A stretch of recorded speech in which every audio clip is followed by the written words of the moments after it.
Hey guys, we are going to be talking today about the discriminant of a quadratic.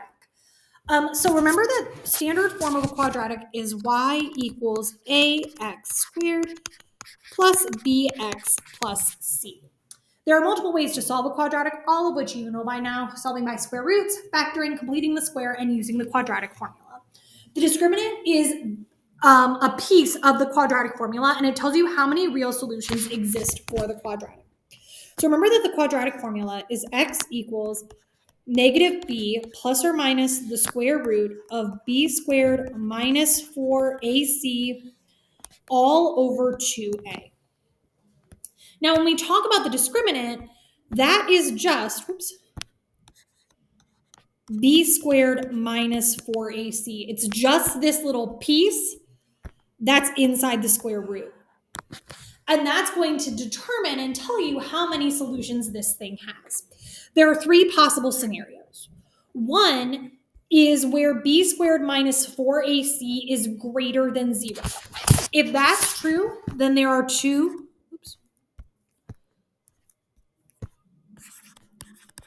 real solutions, which makes sense because what that means is that you have negative b plus or minus the square root of some positive number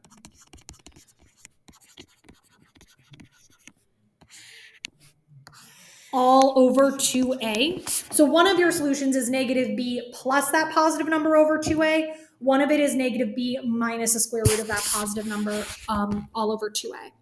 Graphically, what this is going to look like, something like this. Could also be upside down, but it's going to intersect twice. There's one of your solutions. There's the other. If b squared minus 4ac is less than 0, then there are no real solutions.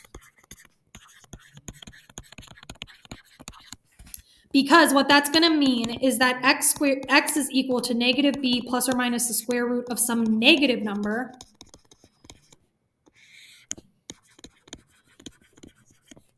all over 2a. And remember that you can't square root a negative number. So graphically, what that would look like is something like this, where it's never going to intersect the x-axis. Then there's a third scenario where b squared minus 4ac equals 0, and in that case, there is one real solution. Because what's going to happen as x equals negative b plus or minus the square root of 0 all over 2a, well, the square root of 0 is just 0, which means that this becomes negative b plus or minus 0 over 2a. Remember that 0 is, we call that the additive identity, where if we add or subtract 0 from any number, it stays the same. So this just becomes negative b over 2a. Graphically, what that's going to look like is something like this, where it's going to come up, touch the axis just once, and then bounce right back down. So now we are going to practice using the discriminant, and we're going to find the number of solutions for each problem and what those solutions are. So in this first example, we have y equals x squared minus 10x plus 23. So our a value here is 1. Remember, there's an invisible little 1 here. B is negative 10. C is 23. From there, you're going to plug everything into b squared minus 4ac,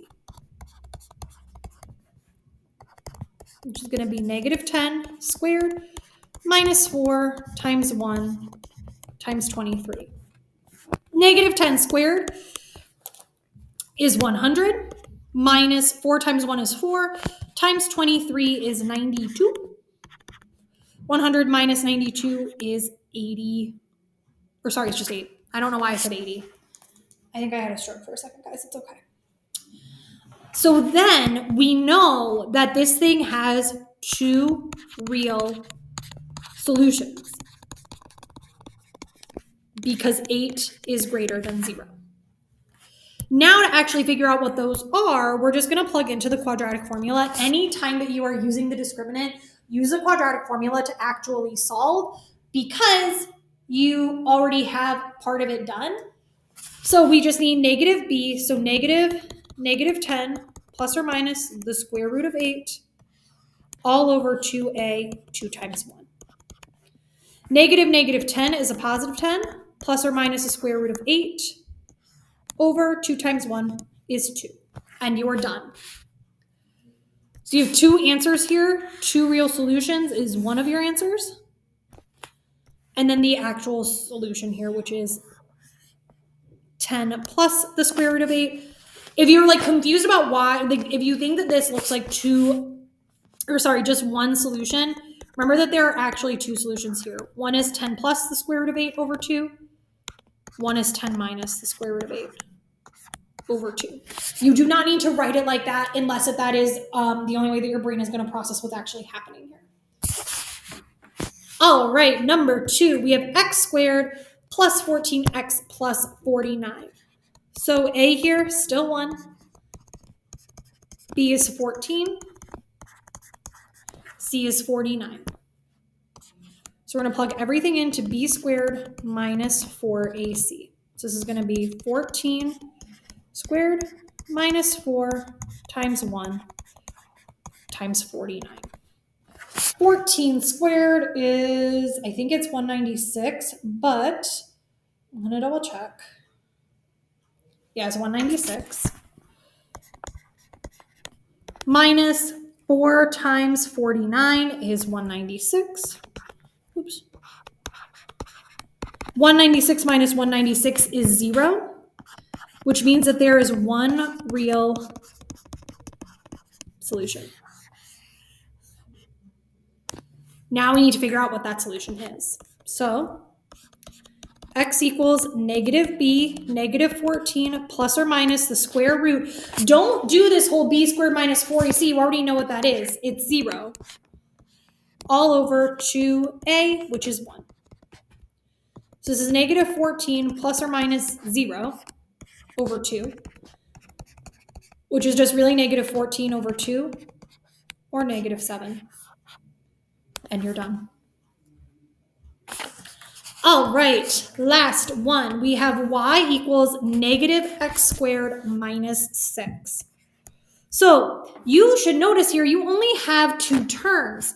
So when you're identifying your a, your b, and your c, be careful. A is negative 1, because remember that a is whatever goes with the x squared. B is 0, because you don't have anything here with an x term. You could think about this, if it's helpful for you to write it, negative x squared plus 0x minus 6. And then c here is negative 6. You're going to plug everything into the discriminant. 0 squared minus 4 times negative 1 times negative 6. 0 squared is just 0. Negative 4 times negative 1 is 4 times negative 6 is a minus 24.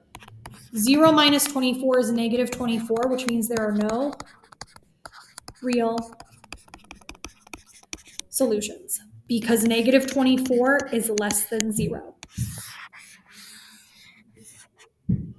And then there's no reason for you to go through and do the quadratic formula because there are no solutions. So head on over, try out your independent practice. Let me know what questions you have and have a great rest of your day.